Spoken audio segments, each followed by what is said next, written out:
Morning, everyone. Thank you for joining us today. I hope you can all hear okay. This is a new platform for us, which we're using for the first time today, so bear with us. We're really hoping it works. We've had a few issues this morning, so it's been a bit nerve-wracking here. I'm Karen Bates. I'm head of the employment team. I know a number of you. I've seen the invite list. It's great to have so many people joining us today. We had over 300 people sign up. The purpose of the session is to cover in an hour as much as we can on all that you need for the next phase. So that's ranging from all the furlough queries we've had through to returning to the office safely, and also then looking more at the economic impact. James Collings, my colleague and partner in the employment team, is going to start off with all the technical stuff on furlough.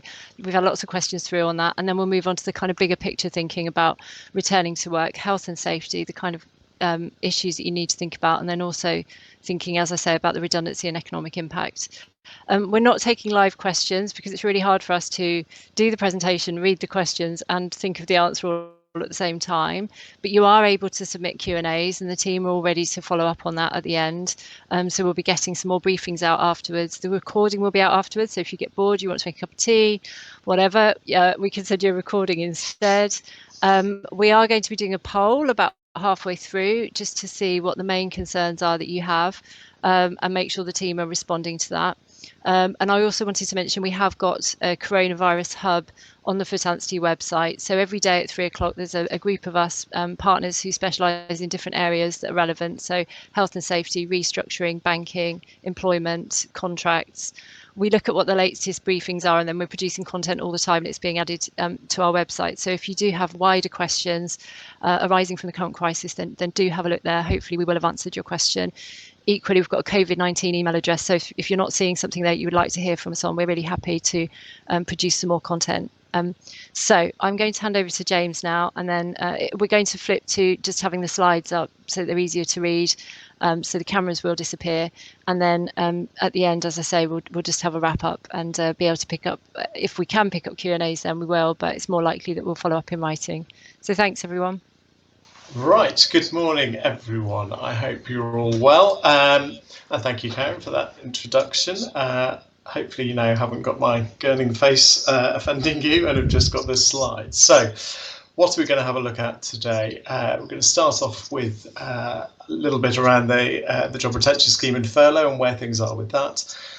Focus on getting employees back to work, and then I'm going to hand over to Karen, who's going to look into a bit more detail around the sort of economic points and things around redundancies, collective consultation, etc. And then moving on to employee engagement, motivating employees in challenging times, etc. So first, what we're going to look at then is the job retention scheme and furlough. I think as I hope most of you will sort of appreciate, in reality, it's evolved that much now. There's that much out there that actually we could realistically probably spend several hours just purely looking at some of the complexities of furlough. So what we're going to do, what we've tried to do here is essentially run through some of the key bits and some of the key concerns, issues that we're getting a lot of queries on day to day, which hopefully will answer a few questions for you.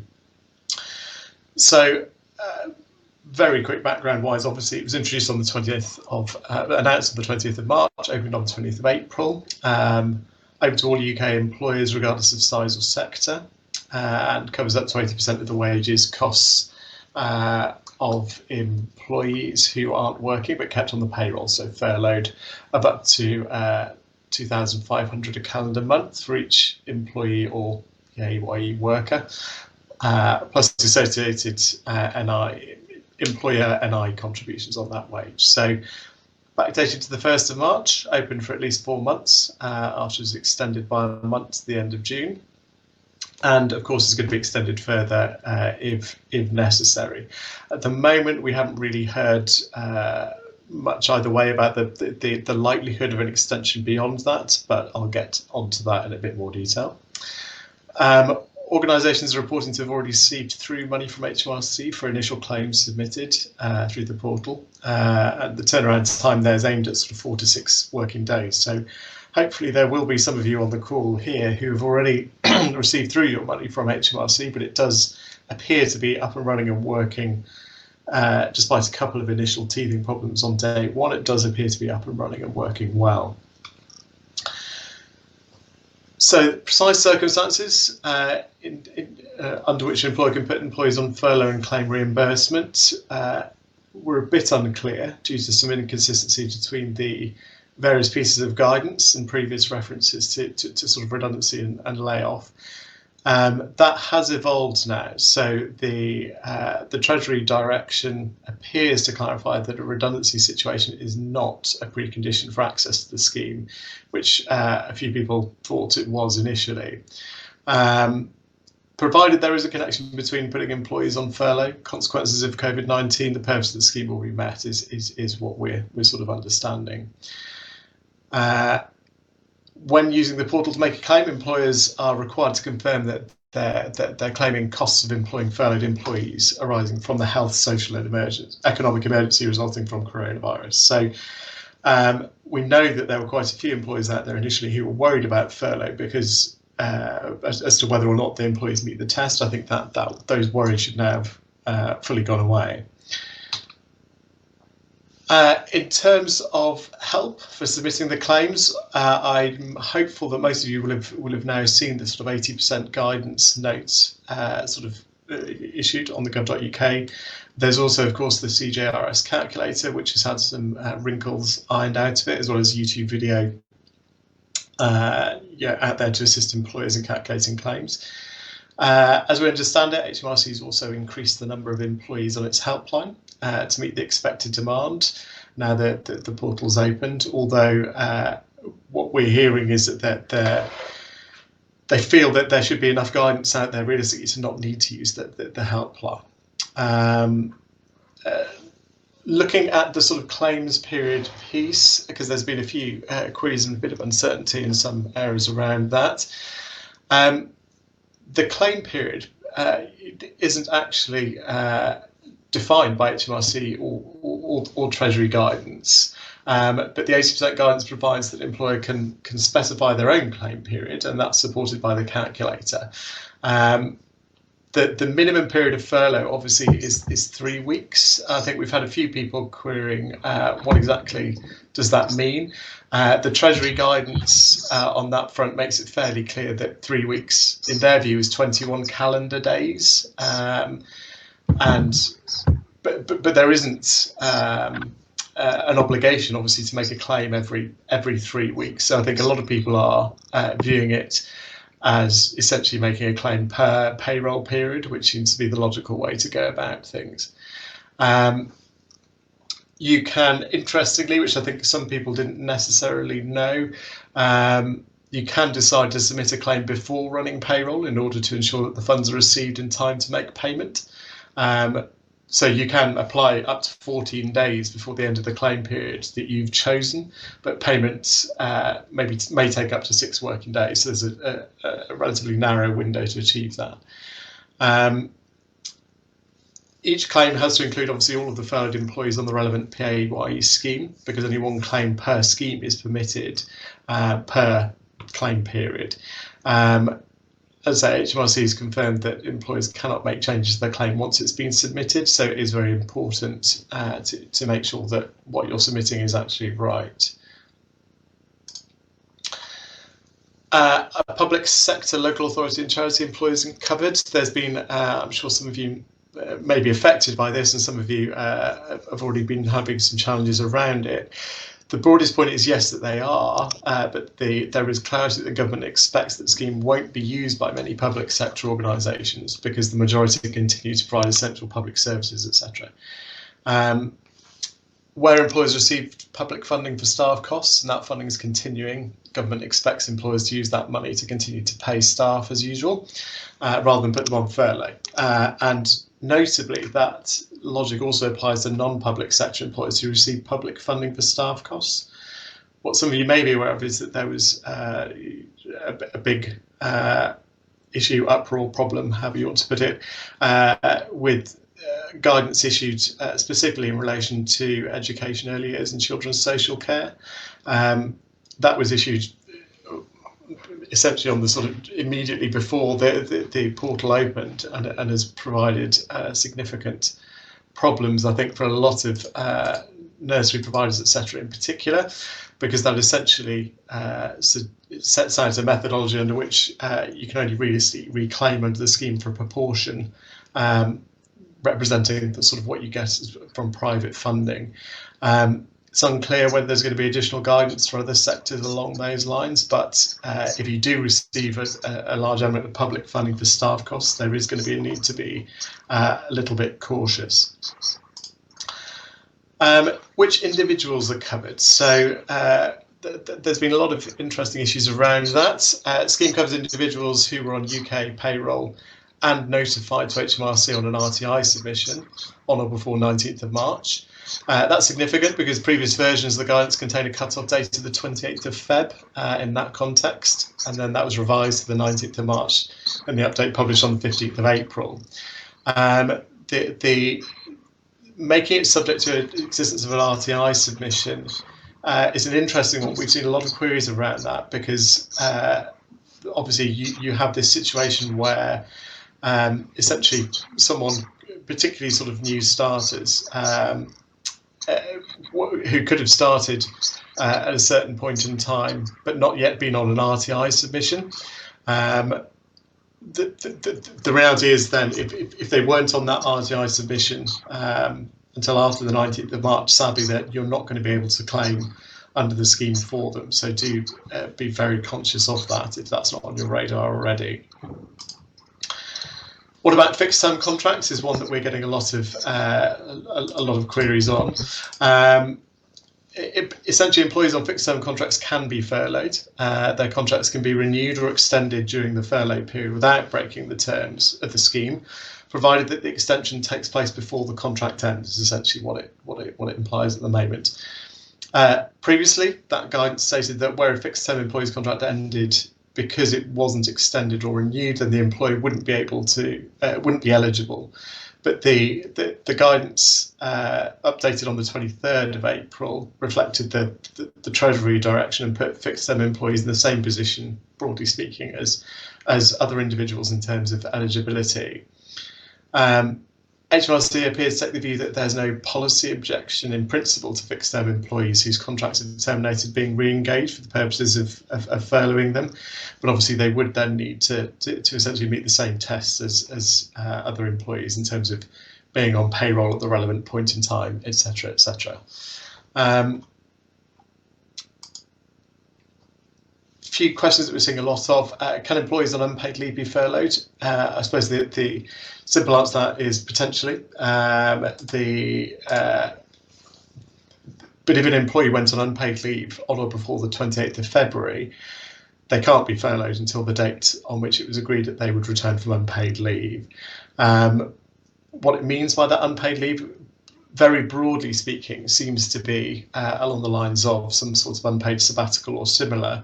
But there are corresponding issues there, I think, in terms of a long-term sick employee who's used up all of the sick pay, etc. So I'll get to that one in a second. Returning from statutory leave, so maternity leave, adoption leave, etc., etc. Yes, they can be furloughed immediately on sort of return from that maternity, etc. The guidance states that furlough pay for those employees who have fixed rate should be calculated in accordance with their normal salary. So not the salary that they received whilst on that statutory leave, but what they were on before it.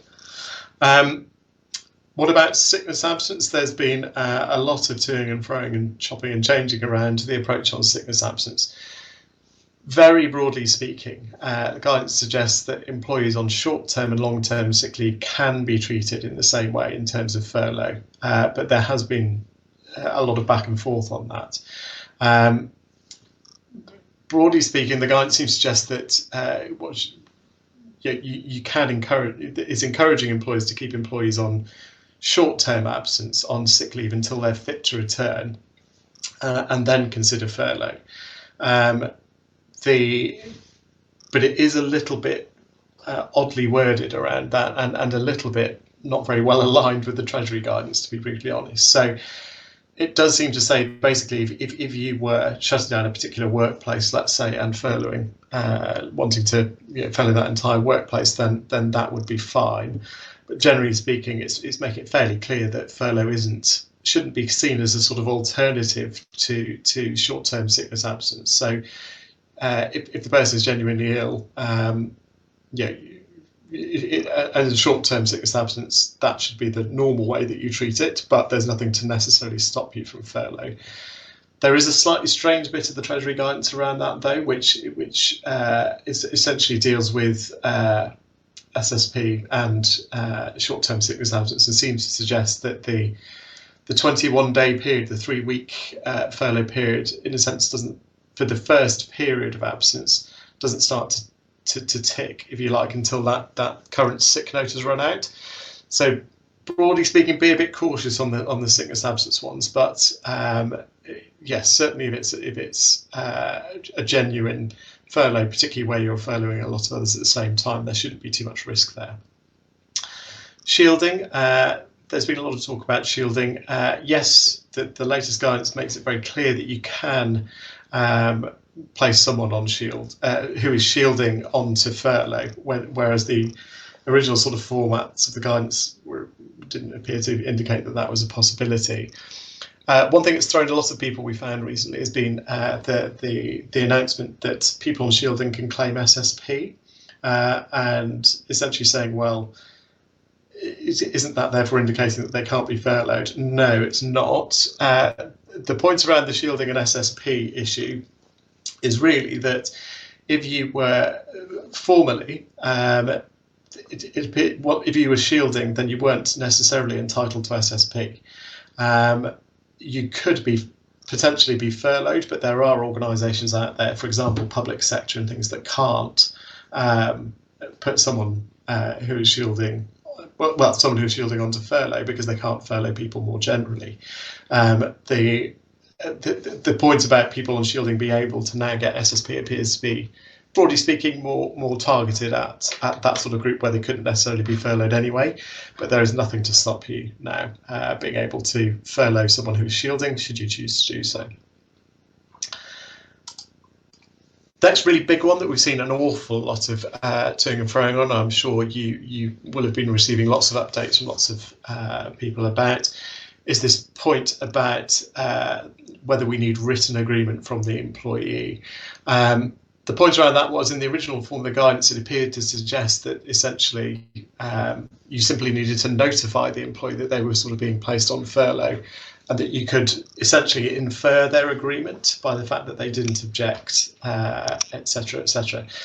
Treasury guidance came out and threw things into slight disarray for a while, because it seemed to indicate that you needed written agreement from the employee back. There was, as you can imagine, enormous uproar about that, but particularly for large employers, because an awful lot of large employers, simply from a pure practical perspective, couldn't realistically gather signed agreements from every employee that they were furloughing. So there has been an evolution on that front. So the latest HMRC guidance confirms that to be eligible, the employer must have confirmed in writing to their employee that they've been furloughed. And if that's done in a way that's consistent with employment law, then that consent's valid for the purposes of the claiming. There needs to be a written record, but the employee does not have to provide a written response. And you do have to keep that communication. So, well, first and foremost, I suppose HMRC seems to be quite happy to accept claims for reimbursement at the moment without requiring evidence of the employee's written agreement. And obviously that's unlikely to change its approach. The question that's arisen in many courses is then, well, what if HMRC audit later on? Are they going to require a clear document trail of employees' signed agreement? Indicators are at the moment, no. I mean, certainly that latest HMRC guidance appears to suggest, and other sources appears to suggest, that won't be necessary. But we do know that some employers have gone out contacting employees, getting that paper trail in place, getting the signed agreement.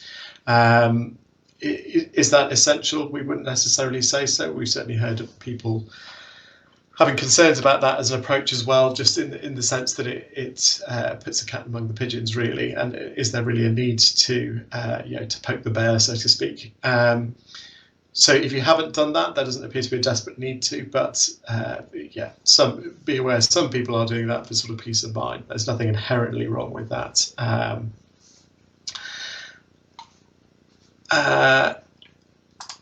Right. I think so. I'm vaguely trying to keep an eye on the questions that are sort of coming in as well, whilst looking, which I did just see one that sort of popped up saying, do we require a written agreement as we're changing terms and conditions?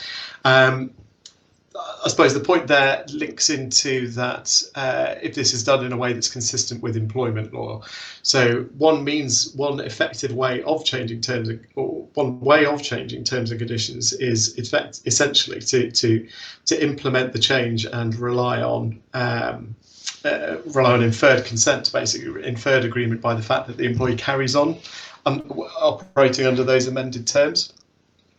So that was where the sort of concern came from around was that effective enough? Broadly speaking, the approach seems to be yes, that is adequate. Is it as strong as having a written agreement? No, it isn't. So if we do want to have the written agreements, then that does create an additional level of certainty. But there does seem to be a recognition that from a pure practical perspective, for a lot of larger employers, that was simply not necessarily all that viable. Can an employee, big other things that we do now know, so can an employee work for another employer whilst they're furloughed? Yes, seems to be the very clear position now. So guidance on the 4th of April confirmed that, provided it's not a linked or associated business. But that any enforceable restrictions on working elsewhere during employment will continue to apply. So if you had terms in the employment contract essentially saying you can't work for someone else whilst you're working for us, those will still bite. But I think a lot of employers are taking a fairly flexible approach to that we're sort of seeing. If an employee wants to do something else, then they're permitting that, provided it doesn't necessarily have a bearing on their ability to return when we want them to return. Training, again, there's been a bit of interesting developments on that front. Yes, they can be required to undertake training. One thing that seems to have thrown a few people is the minimum wage point around that. So they must be paid minimum wage whilst they're doing the training. Essentially, the furlough payment that you're paying is taken into account in determining whether minimum wage requirements have been met. So if we're talking about a couple of hours of training a week and they're still getting their 80%, realistically, you're going to be well within the boundaries of safety on minimum wage. It would only really be where you're talking about a really significant amount of training being undertaken. But smallish levels of basic training, absolutely fine. One thing that's come up a few times is whether you can carry on with things like disciplinary processes, grievance processes for a furloughed employee. In short, yes, nothing to stop doing that. Engaging a disciplinary process would be very unlikely to be regarded as work relating to the employee's employment. One thing to be mindful of, though, is that the position is likely to be different in respect of managers that are conducting any investigations, hearings, etc. So a lot of employers are sort of taking the view that they're just shelving any processes like that until things are back up and running again properly. Position with annual leave is a huge one, so worth spending a little bit of time on. So employees will continue to accrue annual leave during furlough. We're very clear on that now. The CJRS employees guidance was updated on 17th of April. Confirms that workers can take annual leave during furlough, and that reflects the position in the ACAS guidance.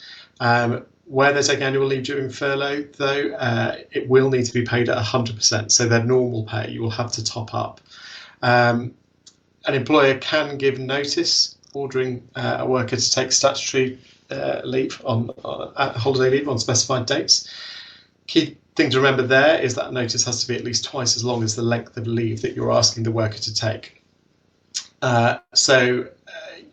can you essentially say to someone on furlough, right, you are going to be required to take 2 weeks of annual leave, in at the end of May or some point in June, whilst on furlough?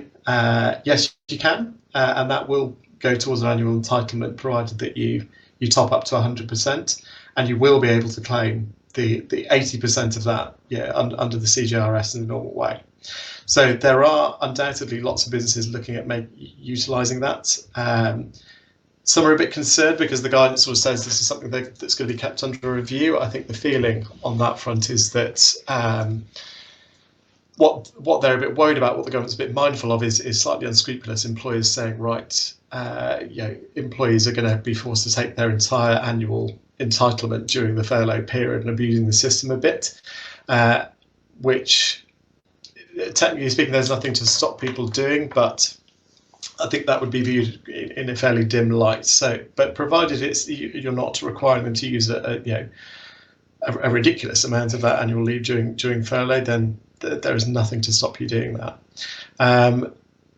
Some employers are essentially deciding that they're going to formally stop people taking annual leave because they don't want to do to pay the top up.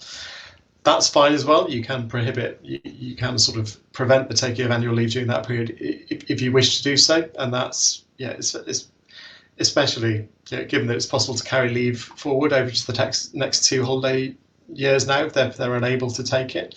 But I mean, I suppose the general position there is actually if you can get them to utilise some holiday entitlement now and have 80% of that sort of funded. That does make a lot of economic sense for a lot of employers. What's going to happen next with the CJRS? Ultimately, no one knows 100% as yet. Obviously, the aviation sector are already asking for an extension of the existing scheme. No one knows for certain yet whether it's going to be extended beyond the end of June. It might well be, as it will depend quite heavily on where things are at more generally in terms of rates of infections, etc.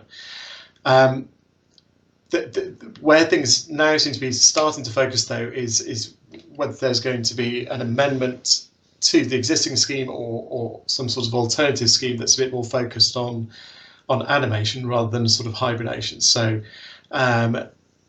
some sort of alternative scheme more focused on getting people back up and running again, perhaps along the lines of sort of tapered furloughing or flexible furloughing in some way, shape or form. And we're seeing sort of hints of that in other jurisdictions, and we know that those things are sort of being looked at. So it seems, at the moment, it seems quite likely that if it rather than going away completely, what we're potentially more likely to see is a slight change and or having something a little bit different, but we don't yet know what that's going to look like. It may also be, of course, that's more focused perhaps on different sectors, but we don't know for certain yet. Is there anything you could already be doing around the sort of ending and returning from furlough piece? Key bit there, really, when coming out of lockdown, the key to implementing any changes is going to be very clear and effective communication. People are obviously going to be inevitably anxious, and you're going to have to give them the ability to ask questions and engage with them effectively. A good point there, I think, is around engaging with people whilst they're on furlough, because there's been a lot of divergent sort of practice around that. As a good rule of thumb that might want to consider is what you would normally consider doing for someone who's often a sort of period of family-related leave. If you can set up something effective there, set up a groundwork for a sort of channel of communication to people that's sort of fairly regular, that's good, because that's going to provide the sort of groundwork for when we're looking at bringing them back off furlough more fully. One interesting one that we came across, which was shared by Healthy Workplaces Cornwall, was one thing that Sharps Brewery are doing, which is quite an interesting one. So they're doing a weekly e-briefing, which covers lots of things. So reminds staff about EAP service, mental health first aid. It's got some fun, engaging stuff around people sticking on photos. It's got a physical activity challenge, team WhatsApp groups formed with people to sort of keep in touch. that's great. I think as an immediate sort of employee engagement piece, but I think actually it's a really nice, clear, established method of communication that we can utilise. When we're getting people up and running again.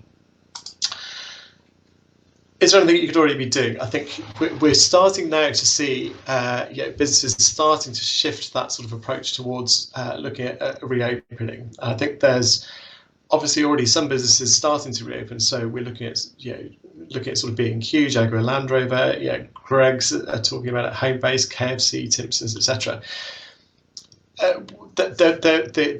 Matt Hancock got a bit of grief when B&Q and others are starting to reopen, and his response to that was quite interesting. So his view there was actually the businesses that are reopening now weren't actually ones that were required to close in the first place, but he was happy that what they'd been doing was working out how they could have safe working practices, appropriate social distancing, etc. And he was quite happy that they opened because they were compliant with the social distancing rules. Three big lessons I think that lots of other employers can learn from that already is that it's not going to be a return to business as usual. So practices implemented by supermarkets and things that we've seen seem to be indicative of what's like to be viewed as sort of acceptable. Employee engagement around that is going to be absolutely essential. Around reassurance and what measures you're putting in place, and also a point there about considering both demand and supply. So I think the Jaguar Land Rover piece, interestingly, there did seem to sort of come a little bit out of the fact that some showrooms are reopening in China, which is why they sort of needed to look at getting up and running again. What tests? What tests are businesses going to have to meet?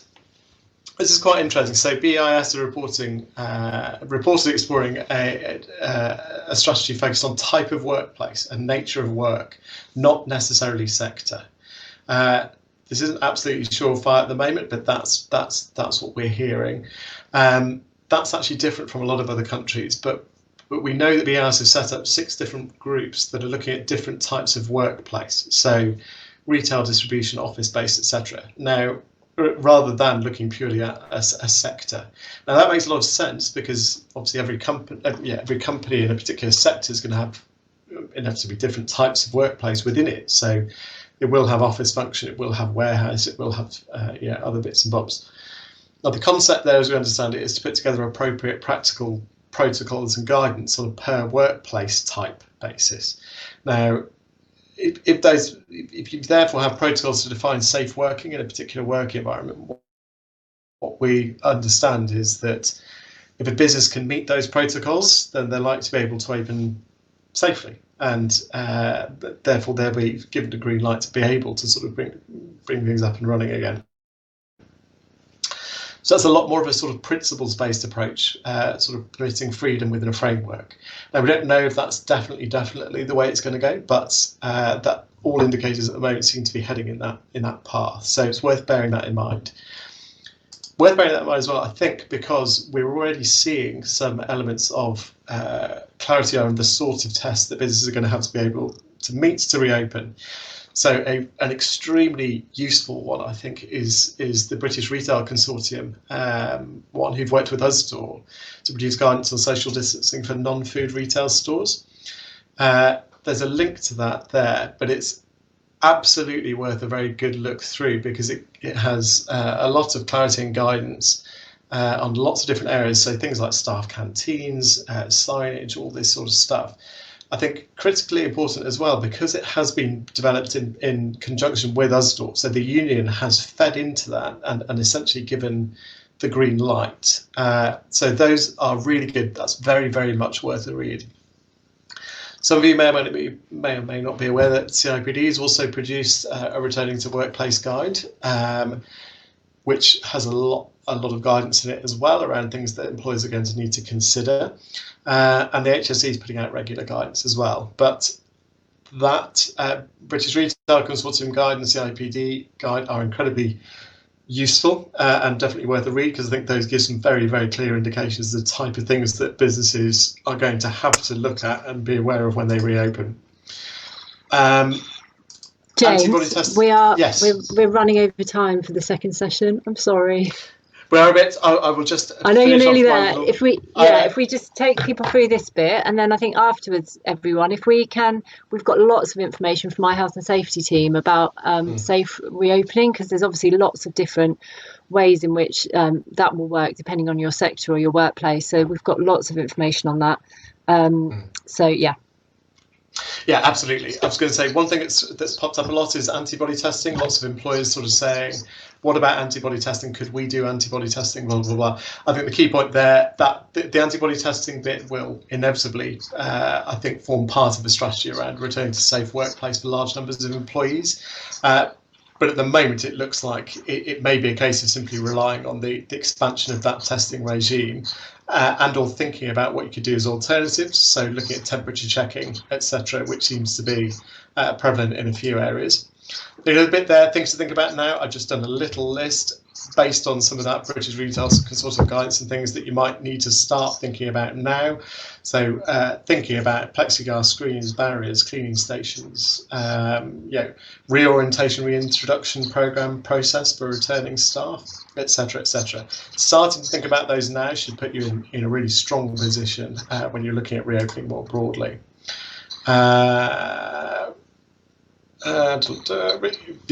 Returning to work. That I think is probably a very much next phase thing there, but we will circulate this afterwards. So have a read at that of that bit at your leisure, I think. Equally around the sort of people who are shielding or sick who have care responsibilities. Aside there, because I can see a few people have asked a few quick questions around that. Yeah, we'll send out a note on that part because it is quite detailed depending on what the situation is. I think we all recognise that when we're looking at employees coming back to work, particularly as this time continues, a number of them will have concerns. So I was just going to talk very briefly about where the high risk areas of that will be, and then move on to look at the economic context. Sorry. Missed a slide. Right. I'll probably hand over to Karen now because I appreciate we were very tight on time, and this is really the next stage bit is very, very important. So I will hand over now. Yeah. So I suppose just to finish off on that section, the warning kind of points I would have in relation to employees raising concerns is be very careful around whistleblowing. Whistleblowing claim, can be founded within health and safety concerns. And the important thing to remember is if the individual has a genuine concern. So it may well be that you would investigate the matter and not uphold it. So you could find that the working environment is perfectly safe and that you have put in place everything you need to comply with HSE guidance and reasonable health and safety practices. However, it's still really important that the employee is not put at a detriment for having raised it.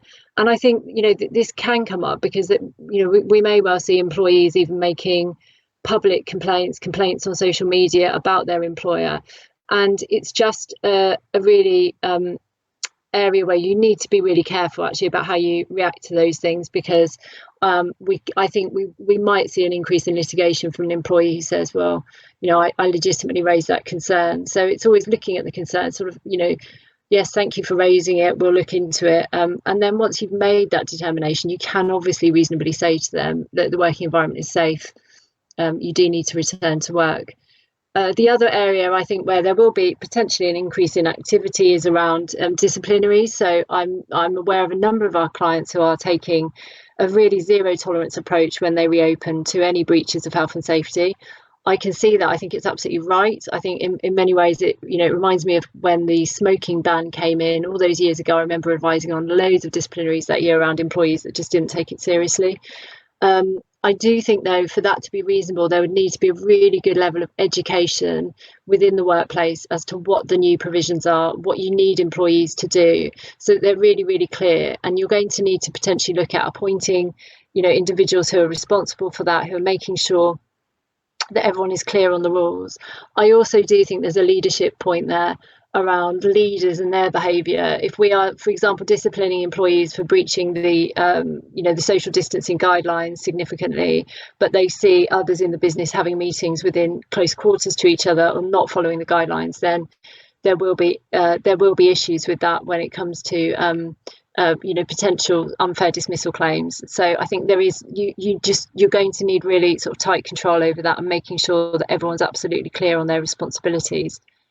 So moving away slightly from the sort of picture around furlough and health and safety, we're very aware that obviously the current situation is putting a huge amount of economic pressure on clients and contacts that we're talking to. So I was going to give you a very whistle-stop tour, I suppose, of the options and also the key things that you need to think about when you are looking at necessary changes in the business to reduce cost. So we're going to look at collective consultation for redundancy, fair redundancy procedures, and making changes to pay terms and conditions. Just as a reminder, I'm sure many of you are fully aware of this, but it's just to flag to you. So it's really important, if you are looking at 20 or more dismissals in a 90-day period at one establishment, then you will need to be thinking about collective consultation. Failure to collectively consult carries very, very high financial penalties, up to 90 days pay per affected employee. So it is one that you do need to get right. We do think the tribunals probably will take a view on some of this in terms of, what is reasonable. If the business very quickly is running into quite significant difficulty financially, there may be a limit to what you can reasonably do. But, if you've got time to plan, then this is something to absolutely be planning for. So you need to look at your dismissals, and don't forget that dismissals has a wide meaning here.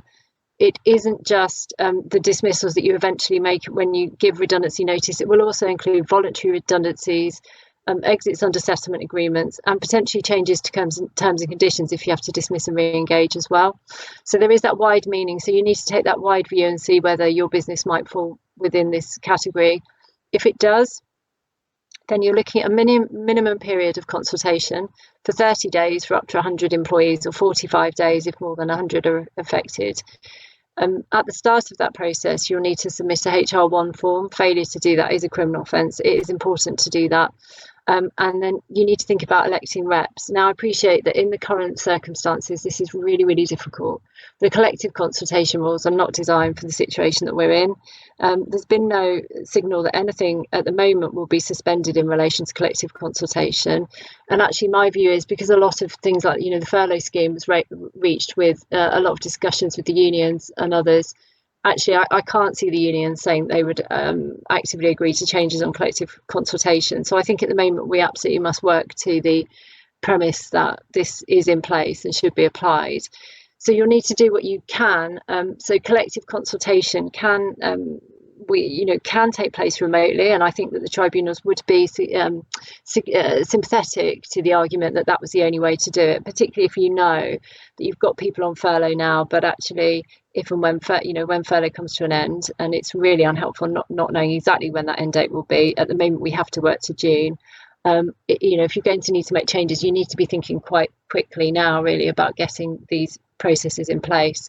If you are lucky enough, and I honestly say lucky enough at the moment, to have a recognised trade union structure in place because you've already got them to go to and to consult with, then obviously that's your group there. But do think about, obviously making sure if you have employees that don't fall within that bargaining group and who are now affected by redundancy, you may need to create a structure where you're directly electing reps from the workforce there. If you don't currently recognise trade unions for collective bargaining, you will need to get reps in place. As I say, there are ways of doing that remotely and then carrying out the consultation remotely. I think it will be difficult, but I think it's absolutely possible. There has been a grey area about whether employees who are on furlough can be consulted with. I think, the thinking is really that it should be possible. The slight grey area is whether it is sort of falls within one of the restrictions of providing services to the employer. But the reality, for most employers is they will need to be consulting with employees at, potentially at this point if there are redundancy circumstances coming up. And to leave employees who are on furlough out of those consultations would not be right either. So I think that you can work with the premise that you are able to invite those individuals to be part of this process, and should do that. So that's a very whistle stop on collective redundancy. We have got lots of materials available. We can carry out online remote training sessions for elective reps. There's all sorts of things we can do. We've got redundancy packs available. If you're looking at collective consultation, absolutely, it's really important to do a very careful project plan, because there are, there is potential there for quite significant awards for not getting it right. If you have less than 20 and you're looking at individual redundancy consultation, I just wanted to give you a short reminder really of the key things to think about. So the first point is there a reduced requirement for work of a particular kind? And then secondly, what's the pool for selection? And those are really the two things to turn your mind to. So having decided that an employee is at risk because there's less work available for them, it's then all about the fairness of the selection criteria. If there's a pool of employees, you need to have that objective scoring matrix. It is possible, again, to do redundancy consultations remotely. And again, although it's a slight grey area, we do think it's possible to consult with employees who are on furlough. But do be very careful not to simply select your group of furloughed employees if you have some employees who are on furlough and others who aren't, because how you've arrived at that decision will be different, or should be different, to how you would arrive at a redundancy decision. Employees might be on furlough because they were the ones that volunteered, or it was quite a quick process. You do need to carry out the usual level of care and attention that you would to making a redundancy decision, albeit that might fall squarely on, sadly, on the shoulders of those who are on furlough. It is a separate decision-making process. The third sort of important step of a fairness in a redundancy situation will be thinking about whether there are any alternative vacancies. I think at the moment, definitely, sadly, the picture that we are seeing is that because of a recruitment freeze and other decisions, there will be very few vacancies. But as a matter of fairness, it is important to make an employee aware of those, even if that vacancy seems, completely unreasonable and far below their current pay. Just making them aware of it is what you need to do.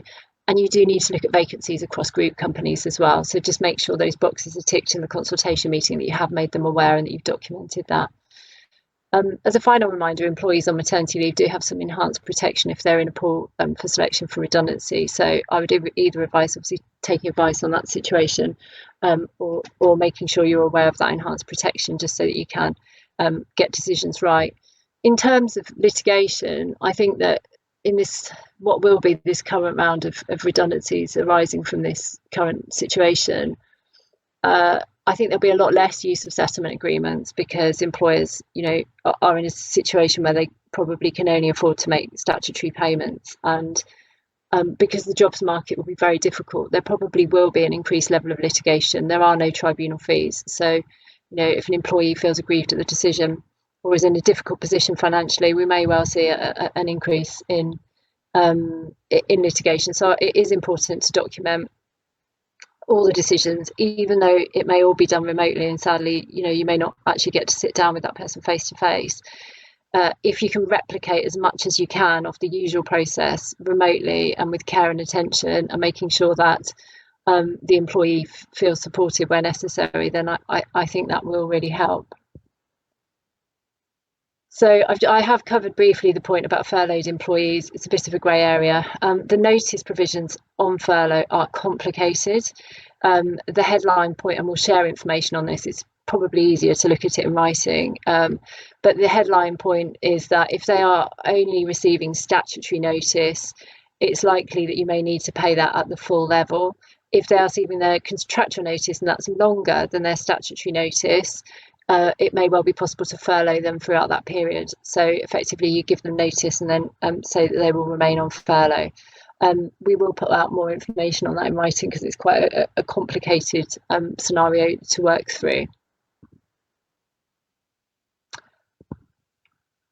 So I think the other important thing to look at here is, what we're talking to a lot of clients about is what are the alternatives to redundancies. We're all really aware of the really difficult situation in the jobs market at the moment. So making redundancies at the moment, whilst it might absolutely be necessary, is potentially quite an unattractive option from a reputational point of view, and from the point of view of what we can do for employees.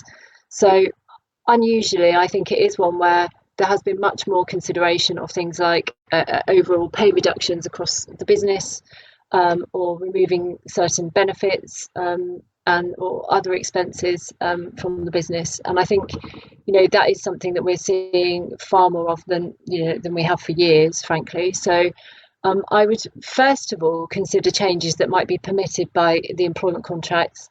There probably isn't much there on the financial side where you do have flexibility to make changes that make savings, but there might be some flexible benefits that are perhaps non-contractual that you could look at first. Alternatively, you might have some flexibility in the contracts on hours of work, so you might be able to go to employees and use that flexibility to get them to reduce their hours. If the changes are more substantial, usually you would be looking at a period of consultation over those to try to reach agreement, either on an individual basis by people signing up perhaps to pay cuts, or to agree it collectively with the trade unions. That's the ideal position. We know that the reality at the moment is that can be difficult to achieve, and actually the imperative to save costs, is coming down the line so rapidly for so many businesses that they are having to just make these risk assessments and potentially in some cases simply impose these changes. There is a risk of doing that. There's a risk of unlawful deduction from wages claims, and there's also a risk potentially of breach of collective consultation if the change is unilaterally imposed and is detrimental. But I do think there's a commercial reality in weighing up those risks against what needs to be done, and I think that particularly if it's against a backdrop of avoiding a wider scale round of redundancies, employees may well come to understand that, and if you can be transparent about all the reasons why, that will help the business in the long term, and potentially obviously express the change as temporary and time limited, so that employees do know that it's just for this unusual period of time. There are other elements. I mean, at the moment, if in some industries where employees are working from home, then they'll be bearing less travel costs and potentially some other costs. So, it may well be possible to agree these things, but there is some risk to it. But it's certainly worth looking at, I think, if you're also looking at redundancies and cost savings. Just be careful of any changes that would breach national minimum wage legislation. You can't take people down below national minimum wage unless they're on furlough, so you do need to be careful about that. And again, with trade union recognition, we are finding that the trade unions are, where you can actually provide information about the potential savings and how that would mitigate, then we are seeing some good engagement there from the trade unions about sort of temporary reductions. On the other hand, I think quite often they are just they're nervous about signing up to something they're happy with, so quite a lot of work to do there. I just wanted to wrap up on motivating employees to stay engaged. It's so difficult, isn't it, with all of these changes? It's hard, I think, to find ways to continue to motivate employees, and in particular, I think actually for managers or leaders making these changes, it's pretty tough. They can't get together, they can't support each other, everyone's working remotely. So I think it is worth thinking about support that is available for them, and training and helping them to be able to lead on this massive period of change. I think transparency of information, I think that that does get really good traction. So being able to talk to employees about what the challenges are facing the business and how you're looking at dealing with that. Real concern for employee health and well-being, I think, is a really key one, more than at any other time. That sort of genuine wanting to make sure that there's a healthy work environment as far as is possible, and to look at the individual circumstances of different employees. This is affecting people in different ways, so any different actions that the company can put in place to show that is central to the thinking, I think, would be helpful. If there are benefits you could potentially put in place, even on a discretionary basis for a future period, that may well be worth doing, particularly if it's a very target-driven environment. If there are, at the moment, needing to be pay cuts or cuts to benefits, then I think over the next, say, couple of months, it will be useful then to look at what are the levers that you might be able to put in place to continue to get engagement from people who perhaps are feeling, quite low at this point in terms of the changes that have been made. I think that kind of board level consideration and the engagement with employees remotely, so being able to do regular updates, webcasts, whatever else it might be, potentially investing in training and development or coaching, which I appreciate can be difficult when you're looking at cost savings in other areas. But I think it is about also looking at what will hold the business together for the future in terms of employee engagement. Communication is obviously really key. I think we're all aware of this. And it's good to get feedback from employees and see what they might find to be helpful. You might get some surprising suggestions there and find that actually there are things that you can directly action based on what employees are asking for. If you can operate safely, I think the next big challenge coming around the corner for employers is that persuasive nature of the communications around we are returning to work and this is what it looks like. I've started to hear some queries. We mainly act for employers pretty much all of the time, but we do get some queries coming through from individuals who want to speak to us. And in the last week or so, I've seen more queries coming through around people who want advice on being able to remain on furlough when they're being directed to actually come back to work, or people who don't feel safe at work. So I think actually there is obviously a huge amount to be done there. It's all quite dependent on government updates and what we hear about what is safe. But as I say, we've got lots and lots of information on our website. There's lots of information about how to implement some of the HSE guidance and the factors that HSE will take into account. So it's definitely worth looking there and starting, I think, to plan for that return to work so that you can begin to communicate that, perhaps letting employees know what it might look like and what you're thinking of, so that they're starting to get in the mindset of what it will be like once they go back to work.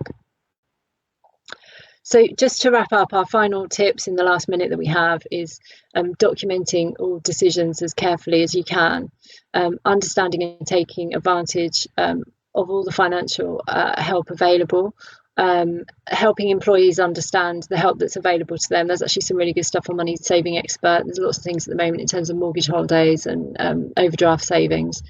Thinking about the reputational issues, sometimes there will obviously be the pressure to make some difficult decisions, but how can that be done in a way that still demonstrates that you as an employer care about your employees? And taking care of your own mental health. I think it's really, really challenging to be leading on this. It is, I suppose, giving an opportunity to show the importance of an area, for example, like HR or legal, and actually being able to lead a business through this level of change. But it is not easy, and we know that.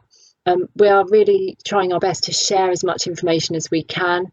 Our whole team is working remotely, and we are busy, but we've always got time to talk to you. So do let us know if there's anything more we can do. We are going to be providing and creating sort of fixed costs, redundancy advice and redundancy packs, because sadly that is absolutely sort of the next thing coming around the corner. And thank you for joining us today. We will be feeding back on the results of the polling and on the other pieces of follow-up, and we'll also send out a recording. If there are other things that you would like us to cover in any future webinars, please let us know. We really enjoy doing these sessions. We've had really good engagement with them, so it will be really good to know from you what is useful. So thank you very much. Thank you. I have just for the moment, I have been doing my best to scribble out some responses to the Q&As that people have been submitting during the course of it there. If I haven't got to yours, then I'm very sorry. We will. I will endeavour to get back as a sort of follow-up separate. But thank you very much for all of the interesting questions that people have been posing. Yeah. Thank you, everyone, and we hope to actually see you soon. But if not, do give us a call or get in touch any way that you want to. Thanks very much. Thanks. Footanstey, powering your ambition.